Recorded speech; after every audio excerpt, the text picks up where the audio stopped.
So now, Alec Baldwin is being, I don't know if you've ever seen Team America, but Alec Baldwin is being charged with manslaughter. And I'm not smiling because I think that the situation, of course, is funny because unfortunately, a life was lost of an innocent woman, and that's not cool. But with that being said, it is good to see that something is being done about it because a lot of people didn't know if anything was going to be done about it because we know the treatment, the preferential treatment that celebrities get in these kind of cases. Sorry, some kind of lint on me. There's always some kind of lint on me, and I never notice it until I'm on camera, and apparently a stain of some sort. But I'll carry on here. It's not what this video is about. I lost my own train of thought. Hold up. Anyways, Alec Baldwin and his manslaughter case. It's good that something's being done about that because a lot of people thought that he was going to be able to breeze by. And we don't really want our justice system to work like that.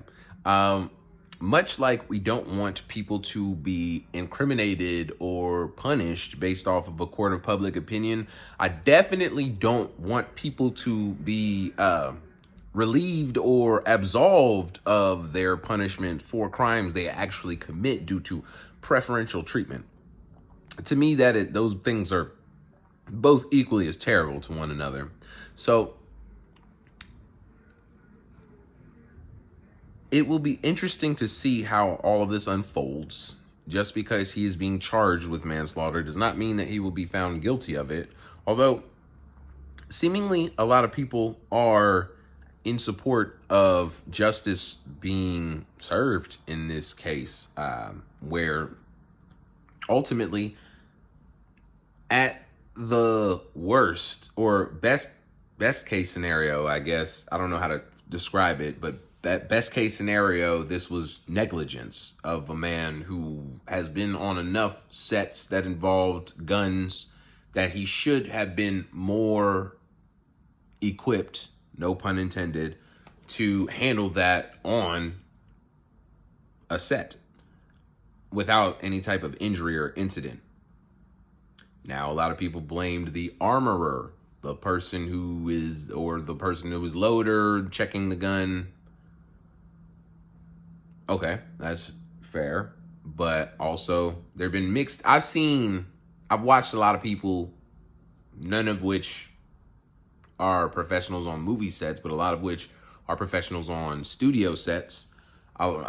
Maybe not involving weaponry, but anyways, I say all that to say I've watched a lot of people debate whether or not the armorer. I mean, basically, it's common understanding or the way you would think it would be is that you are going to be checking on the weapon with the armorer so that you guys are both at an understanding.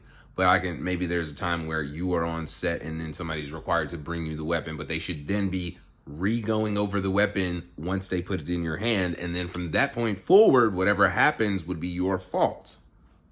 Unless they were wrong about something. So maybe there's some form of information here that we don't know about what's going on, like about what the armorer did, but more than likely they would have leaned stronger into that in the beginning from the legal team of Alec Baldwin. But who knows? Maybe they did, and we just don't know that part yet. That's the thing about public interest in a lot of these cases that are not necessarily being publicly held, is that there's a lot of information that's going around and not all of it is going to be accurate. So just something that you have to be mindful of. But I think that